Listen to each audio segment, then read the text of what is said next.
James from Mac Audio, and we are starting a build out on this 2023 F-150. I'm going to show you the product that we're putting in, and we'll give you a little clip of everything that we're doing to it. So we are sound shielding the whole thing. We got 3 of these massive rolls for a sound shield. We are adding these Audison amps. We have 3 of them. We have a AF M8.14 bit, which has a DSP in it and 8 channels. And then we have 2 of the AF M4Ds. One is for the subs, and the other is for the interiors. The subs are MPS 300 S4s, ML 1800.3s in the front, ML 280.3s in the pillar, and the ML 700.3s in the pillar. Then we are doing these Audison APX 6.5s in the rear. I am not a big rear speaker fan, but I do want something back there, so I just went with these guys. And we are adding this NXT 2K battery. This thing is very small, compact, as you can see, and it is extremely powerful.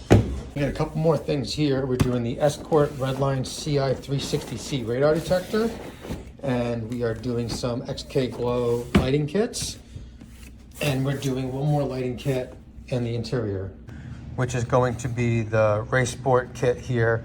It's a color chasing lighting, so we'll get these all installed and show you some videos. All right, so we're building an amp rack here.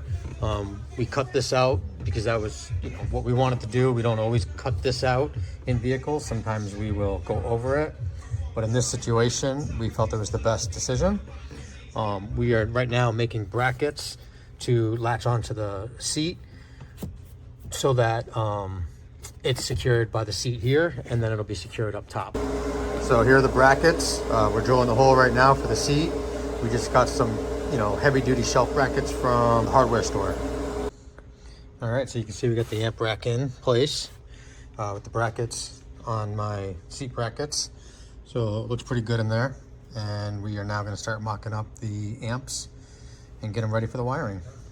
All right, we got our amps all mounted and the wires that we're gonna be using connected. We were debating on making it completely serviceable and using this, but I don't think we're going to, because there's really no need to make this serviceable. So at this point, we're gonna leave it like this until we're ready to wire, and we're gonna cover the amps and dry fit it. All right, so here's the amp rack dry fitted in the truck. Fits nice. So we have our battery power here right to our fuse block. We have 4, one for each amp, plus 1 extra, which we're gonna run some accessories off of. But you can see it fits really nice and looks really good in here. So, and it's very sturdy. It's not even bolted down yet. All right, so now we are wiring up the power and ground for our amps.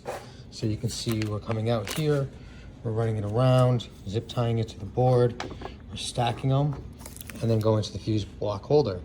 And I'm gonna do that for each amp. A little tedious, but it is a very clean looking install at the end of the day. So that's what we're gonna do, drilling the holes, zip tying it down the whole thing. All right, so you can see we are done with the power wire here. I still gotta do the other wires, but you can see how nice and clean that looks. We would put a cover on here, and everything is nice and tight and looks very clean. All right, so we just finished up the amp rack. So as you can see, the front of it, the wires go around to the back. And when I flip it over, on the back side, we cleaned it up as best we could. And there's a lot of wires and bulky parts to make it work, but these are my inputs and outputs. So in the vehicle, I can flop this off. I can disconnect these and completely remove this board if I want to service it.